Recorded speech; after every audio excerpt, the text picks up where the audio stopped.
আল্লাহর কসম করে বলি, যে সমস্ত নারীরা স্বামীকে অভিশাপ দেয়, ও মরে গেলি বাঁচতাম, ওরে ছেড়ে দিলি বাঁচতাম, ওর পালে এসে শান্তি হলো না, আমার কপালে সুখ হলো না, বড়া পড়া মরে না কেন, বড়া পড়ার সংসারে এসে সুখ হলো না, এই হারামজাদার সংসারে এসে সুখ হলো না, আল্লাহর কসম করে বলি, যে সমস্ত নারীরা স্বামীকে অভিশাপ দিবে, ইয়াউমুল কিয়ামতের ময়দানে বিনা হিসাবে তারা জাহান্নামে প্রবেশ করবে। জোরে বলেন আল্লাহু আকবার।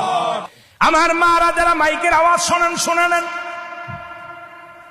যত আপনার নামাজ, আপনার রোজা, আপনার হজ সবকিছু বরবাদ হয়ে যাবে যারা স্বামীকে লানত করবেন, স্বামীকে যারা অভিশাপ করবেন, স্বামীর বিরুদ্ধে অভিযোগ করবেন, স্বামীর প্রশংসা করবেন।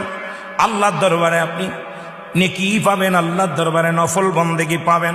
সারা রাত পরে আপনি ইবাদত করেছেন, আর একবার বলেন, আপনার মার কাছে বলেন,